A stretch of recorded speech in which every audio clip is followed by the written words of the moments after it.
Donc elle est devenue aveugle. Tout d'un coup, elle dit « Arrêtez, je vois clair ». Et elle me raconte le lendemain, j'étais là, tout d'un coup, je sens un souffle sur ma main et « Oh !» Qu'est-ce qui se passe? Je peux la bouger. Elle dit, c'est un parcours du combattant, quoi. Elle a été vue par 300 médecins, 25 psychiatres, etc., etc. On a peur de se tromper. Une qui m'a beaucoup marqué et qui est, qu'on n'a pas voulu faire reconnaître comme miracle, ni évêque, qui était une musulmane. J'ai été médecin, donc responsable du bureau des constatations à Lourdes pendant 12 ans, de 98 à 2010. Le premier travail, bien sûr, c'est d'être présent là pour recevoir les déclarations volontaires et spontanées des personnes, pèlerins en général, qui estiment avoir bénéficié d'une grâce de guérison par l'intercession de Notre-Dame de Lourdes.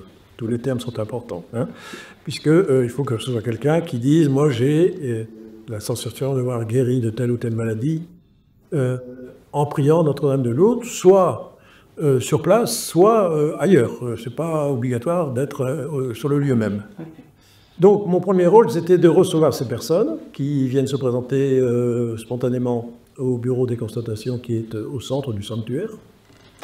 Et puis, premièrement, d'assurer qu'il s'agit bien d'une guérison. C'est-à-dire qu'il y a bien passage d'un état pathologique avéré à un état de santé évident. Ce qui n'est pas toujours simple. Ah oui. Bah oui, comment on vérifie ça alors? Ça a été dehors. C'est la première vérification qu'il faut faire. Ouais. Donc, c'est difficile parce qu'en général, les gens ne s'y attendent pas du tout. Et ils n'ont pas prévu d'avoir le minimum d'examens médicaux qui pourraient nous donner des signes objectifs. Bon, en général, quand même, les gens qui viennent se présenter, sauf très, très rarement, de 3 exceptions sur 12 ans, ne viennent pas pour se faire remarquer ou pour... Non, ils hésitent à venir, ça leur tombe dessus, ils sont surpris, ils attendent même quelquefois 1 an pour venir en parler. Donc, on sent tout de suite si c'est du vrai ou... Bon. Mais c'est sûr qu'à partir de là, moi, après l'avoir interrogé et avoir noté tout ce que la personne a raconté sur son histoire, je lui ai demandé quasiment dans tous les cas de revenir avec des examens avant sa maladie, enfin pendant sa maladie, avant sa guérison, et après les motivés de guérison. Est-ce qu'il y en avait qui arrivaient directement en ayant anticipé ça et en ayant tous les examens, donc quand même pas... Non, très rare. Ouais. Et combien de personnes viennent chaque année ou chaque mois? Alors, j'avais à peu près une déclaration par semaine. Une déclaration par semaine. Est-ce que c'est ça, quand on parle des 7000 dossiers, est-ce que ce sont ces personnes qui... Voilà, exactement. Alors, les 7200 ou 500, je ne sais pas où j'en ai exactement aujourd'hui, mais par là, ce sont ces déclarations. Donc, des allégations de guérison. Ce ne sont pas forcément des guérisons, hein, puisque dans le tas, il y en a qui ne sont pas des guérisons sérieuses ou des guérisons minimes. Hein, on ne s'arrête pas pour des petites guérisons. Donc, ça fait quand même... Le premier travail, c'est de recevoir régulièrement ces gens-là, plus tous ceux qui avaient guéri déjà avant et qui reviennent. Je ne voyais pas qu'un malade par semaine. Il y a tous ceux qui reviennent, qui avaient guéri 1 an, 2 ans, 10 ans, 20 ans avant, qui viennent... Et du coup, sur les 7000, vous dites, c'est pas, enfin, les petites guérisons, elles comptent dans les 7000 ou... Alors, est-ce qu'il suffit d'être pas... Dans les 7000, c'est toutes ces déclarations qui semblent sérieuses. Toutes les déclarations semblent sérieuses, d'accord. Et est-ce qu'elles sont... Petites ou grandes. Est-ce qu'elles sont accompagnées? Est-ce que c'est l'étape où ils ont apporté leurs rapports médicaux avant, après? Non, pas forcément. Ce sont toutes les déclarations. D'accord. Elles sont toutes archivées et d'accord. Et du coup, sur ces 7500, combien vont déjà à l'étape suivante, qui est d'avoir amené un dossier avant, un dossier après? À peu près 2500. D'accord. Donc 2500 personnes ont apporté un dossier avant guérison, après. Oui. Et ensuite, comment ça se passe ensuite? Quelles sont les étapes suivantes? Alors, ça c'est... alors vous me demandiez d'abord quel était... ça c'est le premier travail, on y reviendra après. Le deuxième travail qui est important aussi, c'est de recevoir les médecins, j'y tiens parce que les médecins qui accompagnent les malades dans les pèlerinages. Et il y a des grands malades. Et donc, tous ces médecins qui passent à Lourdes, il y en avait à peu près, il y en a encore 3500 par an qui passent du monde entier. Je les recevais les uns après les autres. C'est normal, parce qu'ils viennent vraiment gratuitement, en payant leur voyage. Pendant ce temps-là, ils ne travaillent pas. Enfin, c'est quand même... des bénévolats qui est important. Donc je les recevais tous. Ils viennent, alors, et je leur envoyais régulièrement, tous les 3 mois, une petite revue de 25 pages, donc dans 72 pays différents, en 6 langues. Père de rien. Donc, et c'est vous qui faisiez la revue ou avec une équipe? Non, vous. Non, il a fait, il n'y avait personne d'autre pour la faire. Donc c'est un travail intéressant, que j'aimais bien, mais qui demande du temps. Donc ça, c'est le deuxième pôle, c'est les médecins qui viennent et qui, eux, continueront à s'occuper des malades et puis que je convoquerai pour étudier des cas de guérison, bien entendu. On va y revenir. Et le troisième pôle sont les médias, parce que Lourdes intéresse énormément. Et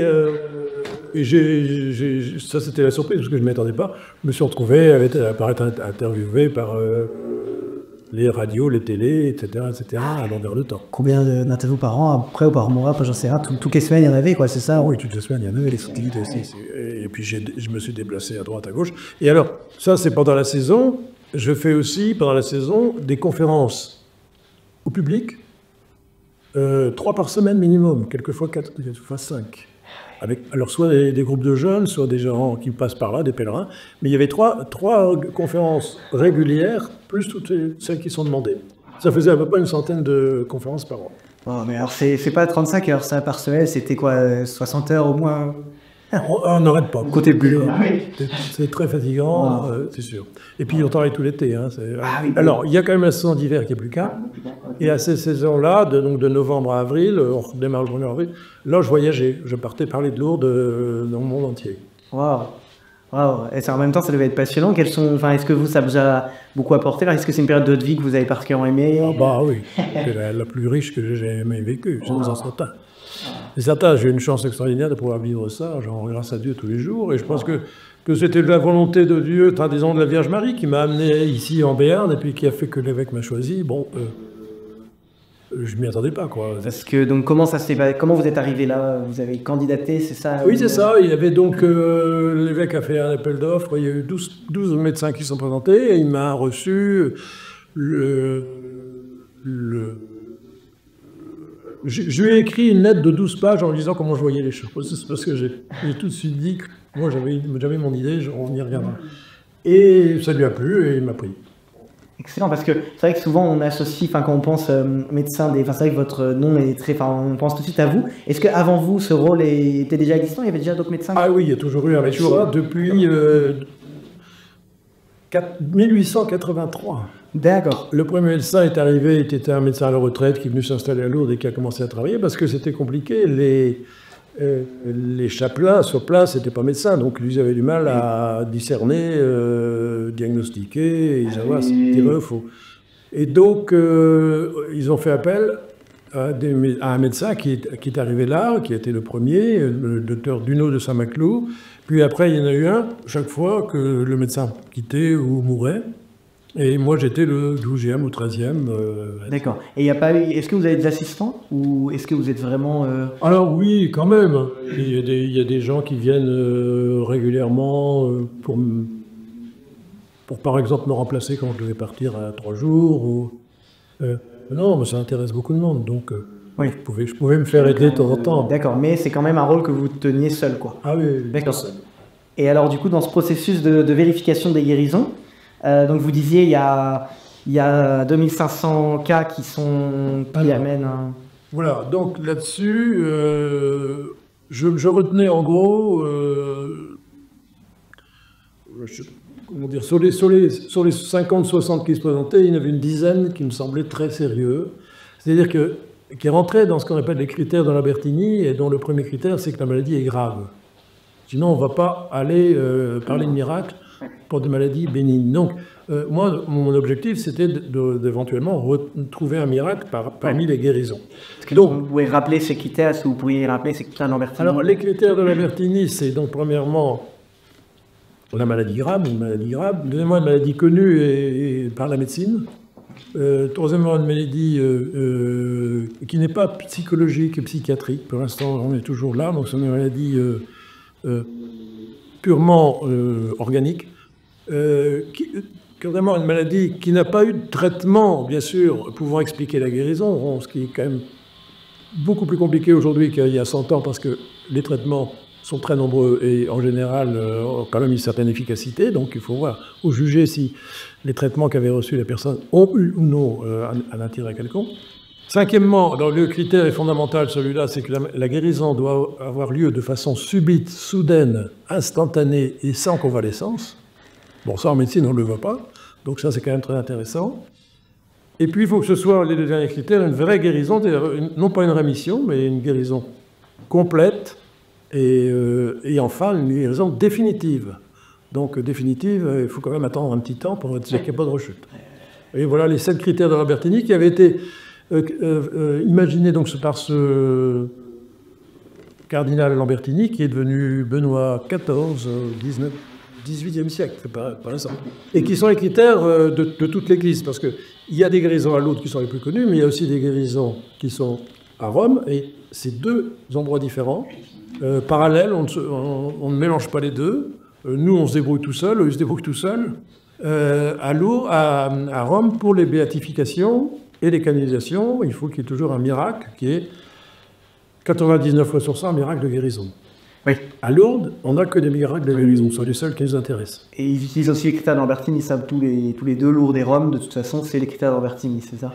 Oui, ça depuis 1910, c'est le pape Léon XIII qui a dit à Lourdes, vous utiliserez également les critères de Lambertini, alors qu'avant, on ne savait pas trop sur une pièce. Voilà. Donc ça reste quand même l'objectif lointain. Bon, moi, au départ, c'était avant tout de recevoir la personne, et quand ça me semblait un cas sérieux, j'invitais les médecins qui étaient sur place à venir discuter avec cette personne et avec moi pour voir ensemble si ce cas pouvait aller dans le sens d'une reconnaissance de miracle un jour.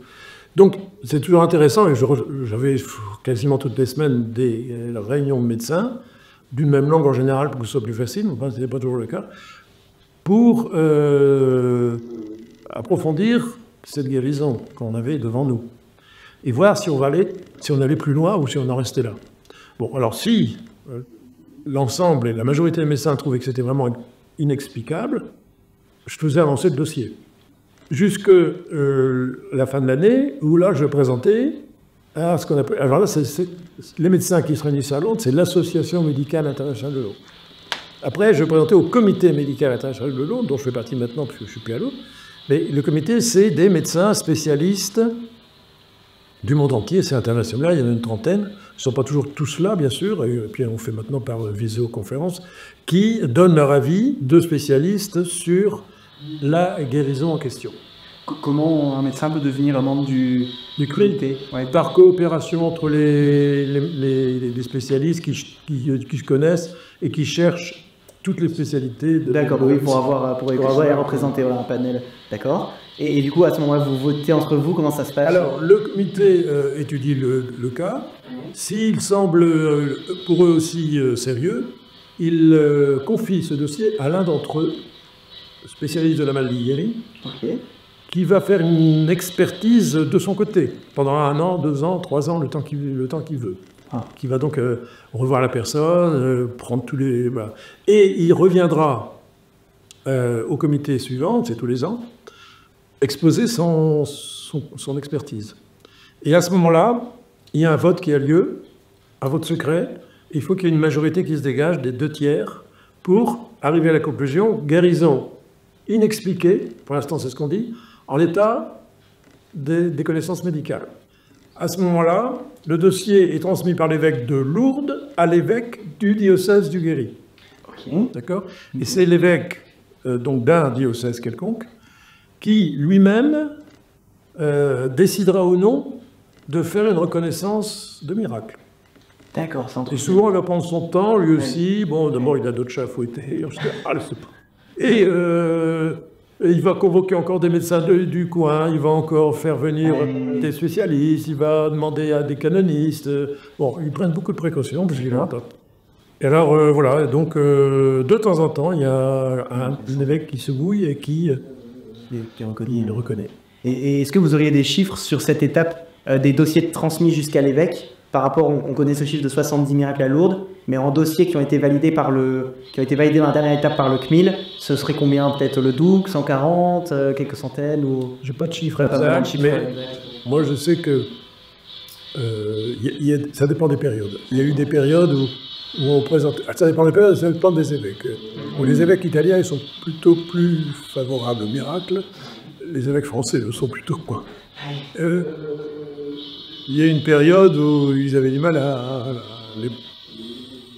aller jusqu'au bout. Ouais. On a quand même, moi pendant le temps que j'étais là, je me souviens de 5 guérisons qui pour moi étaient évidemment miraculeuses, pour moi, personnellement, qui ont été présentées à des évêques français qui n'ont pas été plus loin. Bon, par contre, il y en a eu aussi, il y a eu M. Belli, le premier que j'ai rencontré, qui a été reconnu par l'évêque d'Angoulême, il y a eu la dernière qui est Sœur Bernadette Mouriot, qui a été admise par l'évêque de l'Oise. Après, il y a eu D'accord. entre les deux, c'était des Italiens. Oui. Est-ce que vous, à titre personnel, pendant vos années où vous avez exercé, vous avez en tête des cas qui pour vous sont miraculeux, mais qui n'ont pas été reconnus comme miracles aujourd'hui par...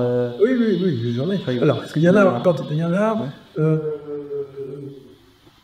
une qui m'a beaucoup marqué et qui est qu'on n'a pas voulu faire reconnaître comme miracle par ni évêque qui était une musulmane qui a guéri à Lourdes. Bon, donc c'était un peu compliqué. Elle était la première à une surprise, et moi aussi et l'évêque aussi, parce que en fait, moi quand elle m'a téléphoné pour me raconter sa guérison, j'avais quand même une colite, rectocolite hémorragique qui était très grave. Elle a guéri aux piscines, en rentrant dans l'eau. Elle a fait l'expérience de l'Évangile. Une expérience très forte d'amour, et elle se mise à pleurer, et en sortant de là, elle s'est rendue compte qu'elle était guérie. Mais elle m'a téléphoné seulement 6 mois après pour me raconter son histoire, et moi, je lui ai dit, bon, bah, écoutez, très bien, vous avez vu votre médecin? Bah oui, j'ai vu mon médecin qui n'en revient pas, parce que je ne prends plus de traitement, je ne suis plus de régime, et je vais très bien. Alors, je lui ai dit, vous avez vu votre aumônier? Mais j'ai pas d'aumônier, elle me dit, je suis musulmane. Ah, bon, alors là, on est embêté. Donc je l'ai envoyé voir. Bon, j'ai été la voir. Elle habitait Angoulême. Et elle est mariée, des enfants. Et je me suis rendu compte qu'elle habitait pas loin de l'évêché. Alors je lui disais, allez voir l'évêque. Elle me dit qu'Isako, évêque, je connais pas, je sais pas ce que c'est. Et l'évêque, j'ai été le voir, puis je lui ai expliqué. Et bon, finalement, après bien du temps, parce qu'elle était très hésitante, elle a fini par aller le rencontrer. Et lui a proposé le baptême, et elle a été baptisée 2 ans après. Hein. Excellent. Ah oui. Donc, bon, mais sauf que, elle a raconté que d'une part, son père en est mort, qui était un musulman là, et que son mari est foutu de camp. Bon, c'est quand même pas si évident que ça. Oui. C'est vrai que tout ça... Bon, voilà, c'est des choses... on va pas faire une reconnaissance de miracle à ce moment-là. Oui, d'accord. Et pour être sûr, sur les étapes de vérification, pour terminer là-dessus, l'étape où c'est une fois par an que le CMIL se réunit, c'est ça, pour les cas. Et est-ce que c'est par vote, enfin, pour transférer, pour dire tu vas bosser sur le dossier pendant 2-3 ans, est-ce qu'il y a un vote de chaque adhérent pour chaque cas, ou c'est plutôt... ou c'est après coup, quand la personne a travaillé sur son dossier, le spécialiste... c'est à la fin seulement. C'est à la fin, et là, il y a un vote, ou pas? Des membres du comité, enfin, où lui il défend. Comment ça se passe en fait à la toute fin? Il dit j'ai travaillé par exemple pendant 3 ans dessus, et il considère que c'est miraculeux, c'est ça. Ah oui, lui il le dit. C'est lui qui tranche en fait, c'est lui qui. Non, il n'est pas miraculeux. Il dit moi je considère que ça n'a pas d'explication. Maintenant il faut que tout le monde soit d'accord. Enfin une majorité soit d'accord. D'accord. Et là vous faites un vote entre vous pour. Un vote secret. Oui, un vote secret, oui c'est ça. D'accord, ok, ah oui, excellent, c'est extrêmement intéressant, merci beaucoup. Est-ce que, on dit parfois, certains disent qu'il y a moins de guérisons ou de miracles reconnus aujourd'hui, parce que, on entend parfois certains athées dire ça, qu'au début, les miracles, ça pouvait être un simple rhume, des choses comme ça. Qu'est-ce que vous répondez un petit peu à ça? Non, tous les miracles ont été des choses extraordinaires. Mais si vous voulez, autant, il y a 150 ans, parce qu'en temps c'est plus de 150 ans, les gens n'étaient pas soignés. La médecine n'avait pas beaucoup de puissance. Il y a une évolution inimaginable de la médecine en 150 ans. Bon, aujourd'hui, quand vous êtes malade, vous avez tous les médicaments possibles et imaginables, alors qu'à cette époque-là, il n'y avait rien, et les gens allaient plus facilement à Lourdes en demandant la guérison. Oui. Aujourd'hui, vraiment, je conseille à tout le monde d'abord d'aller voir son médecin avant d'acheter. Parce que faut être logique quand même. L'Église n'a jamais été contre la médecine et les soins. Donc il y a moins de maladies qui ne se soignent pas du tout. Et puis les gens ont beaucoup plus de mal à se déclarer.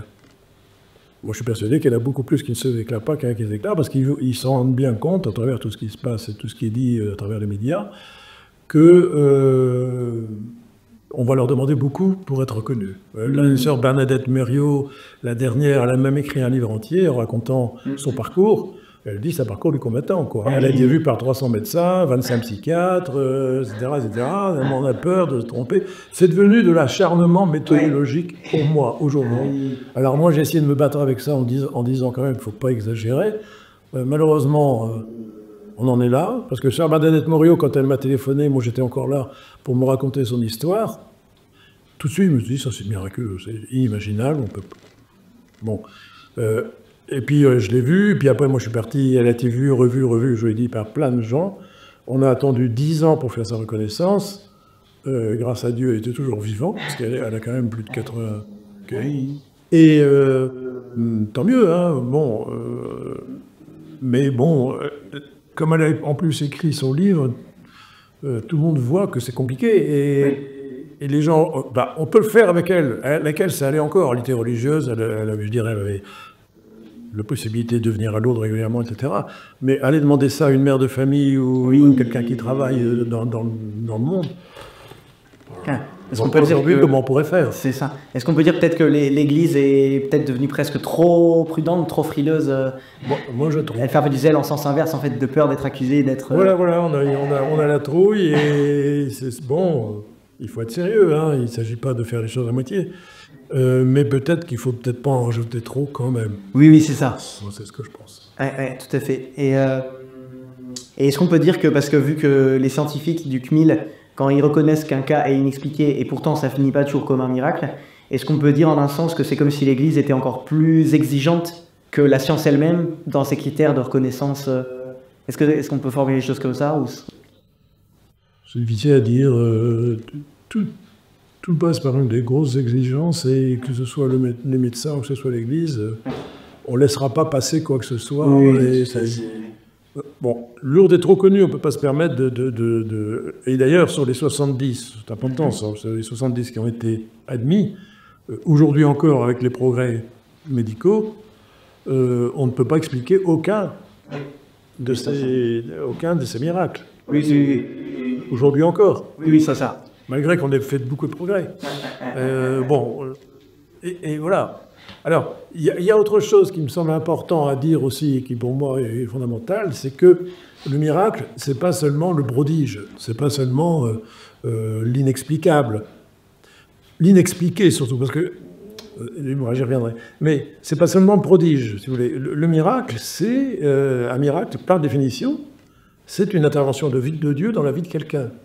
Donc, pour parler de miracle, pour moi, il ne suffit pas de voir le côté médical physique, mais aussi intérieur.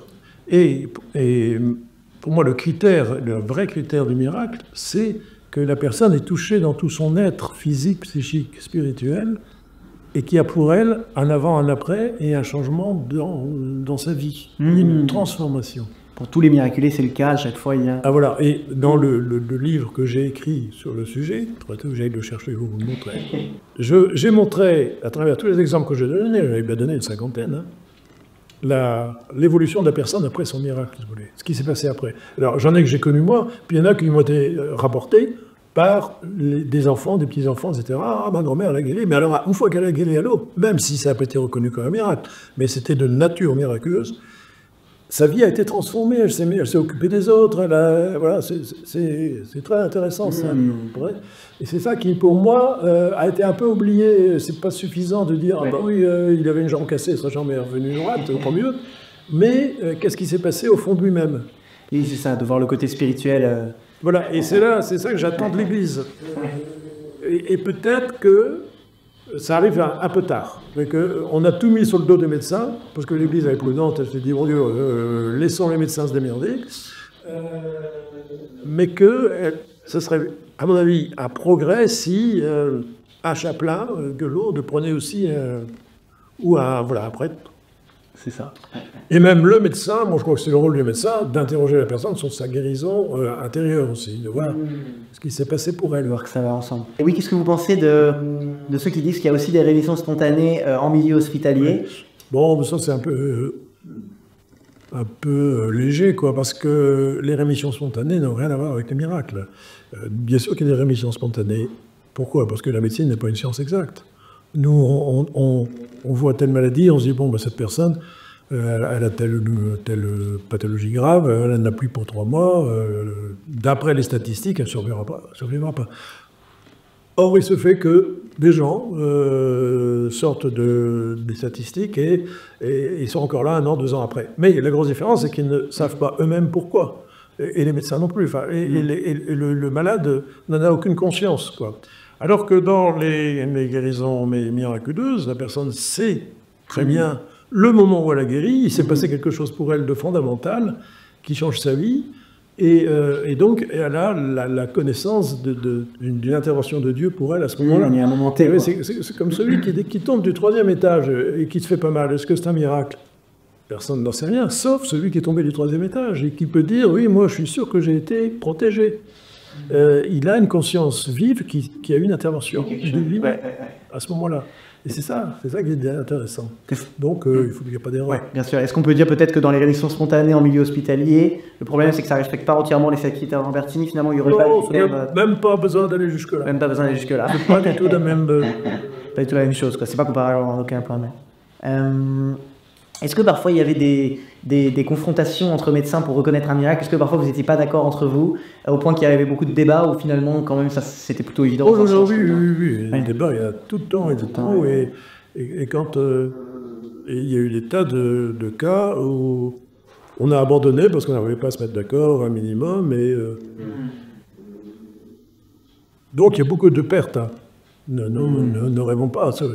Sinon, on aurait 2 fois plus de miracles. Mais non, il y a beaucoup de pertes. Oui. Et est-ce qu'il y a parfois des médecins athées ou non-croyants qui passent à la journée et qui veulent participer? Ils sont sceptiques. Mais moi, je réunis les médecins, je ne sais pas s'ils sont croyants ou pas croyants. Moi, j'ai eu des médecins musulmans qui sont venus voir, etc. Ouais.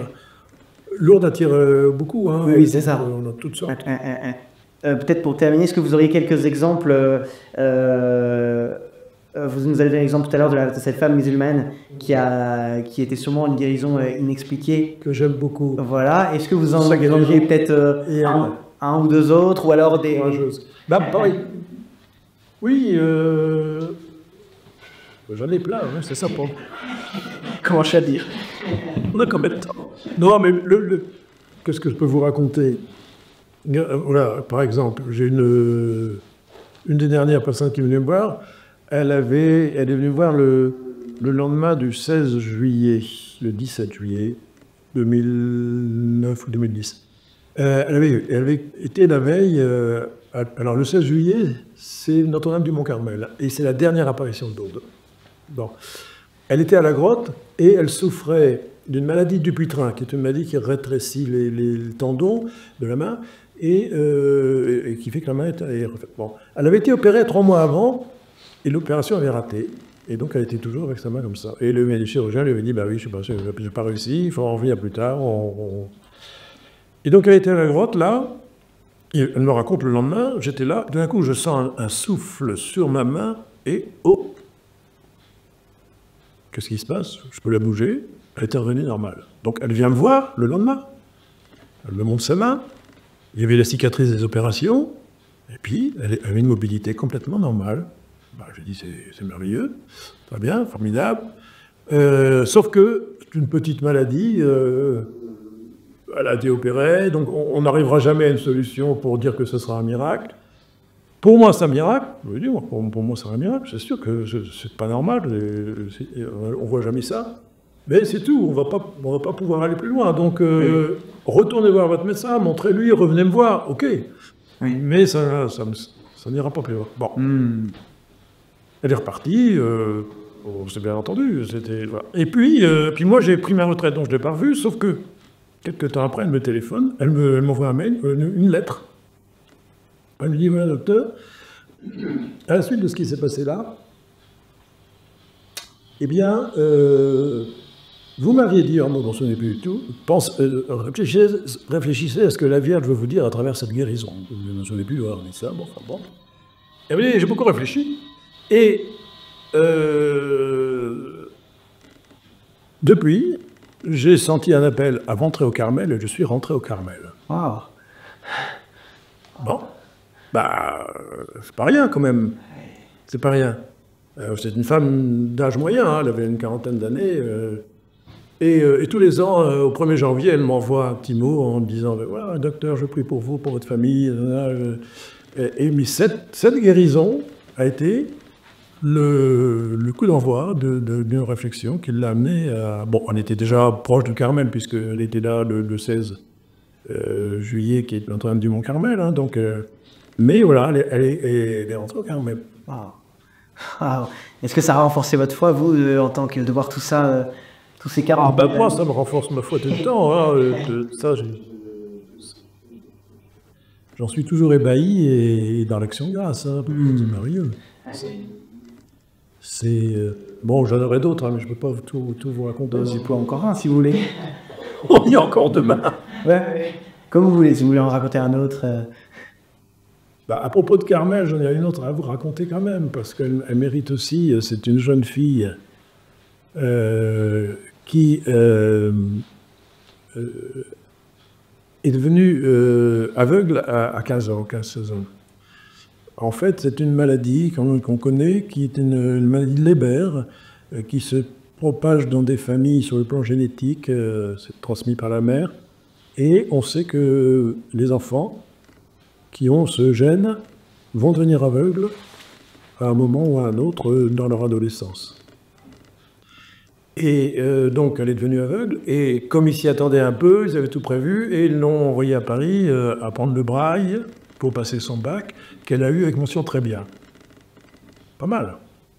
Et donc, là-dessus, ils vont à Toulouse pour qu'elle soit prise en prépa à Toulouse. Bon. Le directeur lui dit, écoutez, non, c'est trop tard, normalement, je ne remplis l'inscription maintenant, mais vu que vous êtes aveugle, que vous avez mention très bien, je fais un effort, bon, je vous prends pour la rentrée. Là-dessus, ils se disent, bon, on va aller rendre grâce à Lourdes, on va aller prier la Vierge. Et en quittant Lourdes pour Bordeaux, parce qu'ils habitaient Bordeaux, tout d'un coup, elle dit, arrêtez, je vois clair. Alors tout le monde, enfin, ça lui pleure dans la famille, mais tu vois clair, mais oui, j'arrive à lire, je vois de loin, tout va bien. Et donc, elle me téléphone un jour, elle me dit, voilà, mon conseiller spirituel, qui est un dominicain, m'a obligé à vous raconter que j'étais guéri d'une cécité. Mais moi, je ne veux pas être reconnu de toute façon, ça ne m'intéresse pas, je n'ai pas le temps, puis je ne veux pas. Donc je vous l'ai dit, maintenant, au revoir. Et elle reclaque le téléphone. Bon, je ne suis pas content. Sauf que, quelques mois après, une de mes filles, qui est là en photo d'ailleurs, qui est une des cadres du docteur March, là, qui était étudiante à Toulouse, revient et me dit « Ah, je me suis fait une bonne copine. » Et en fait, elle m'a raconté qu'elle était aveugle et que maintenant elle voit clair. Elle dit « Attends, il n'y en a pas 36. Tu peux me donner son portable ?»« Ah oui, je l'appelle. » Et je lui dis « C'est bien toi qui m'avais téléphoné il y a quelques mois. »« Ouais, c'est moi. Écoute, ça m'intéresserait quand même d'en savoir un peu plus. Alors, je ne vais pas t'ennuyer. Si tu ne veux pas être reconnu, c'est pas mon problème. Mais si je pouvais en savoir un peu plus, ça m'intéresserait. » Bon, elle a fini par venir. Elle m'a raconté son histoire. Puis elle est repartie.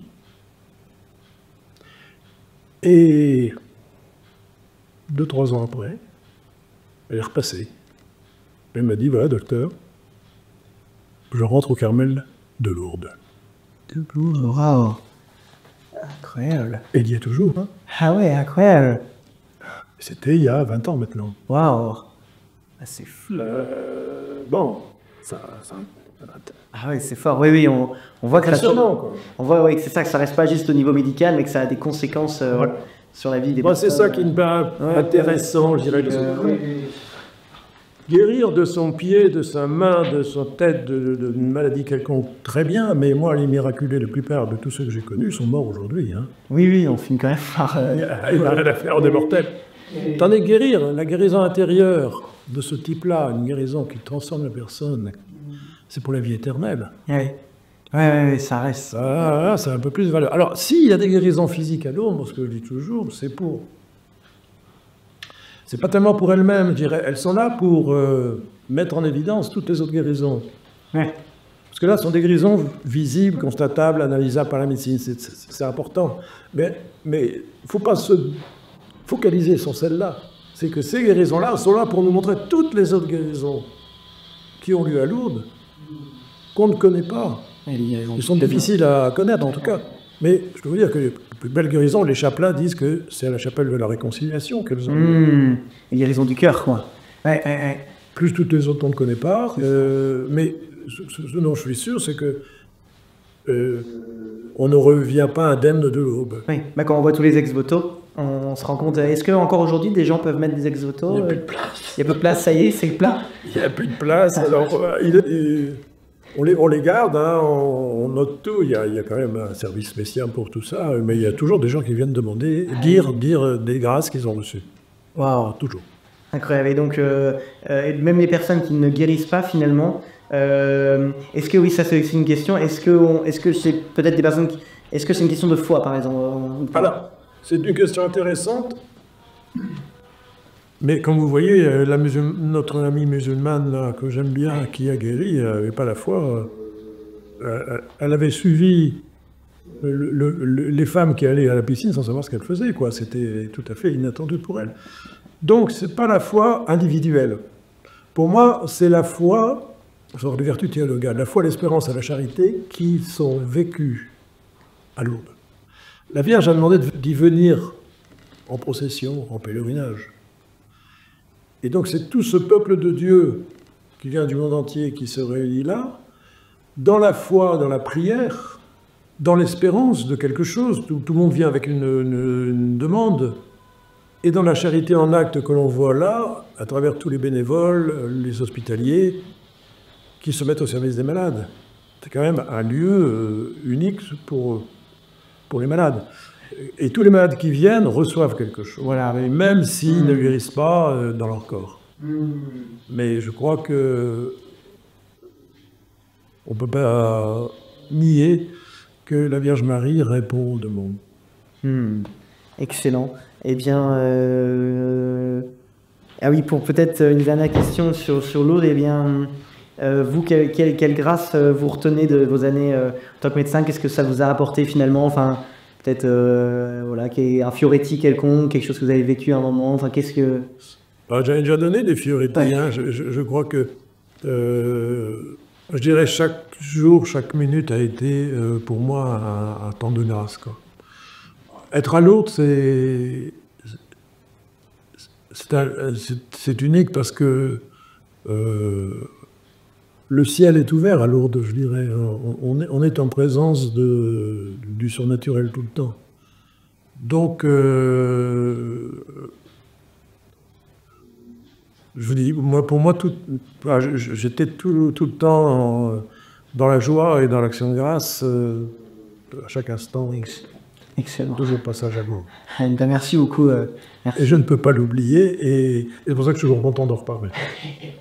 Extra. Merci beaucoup, monsieur Tellier. Voilà.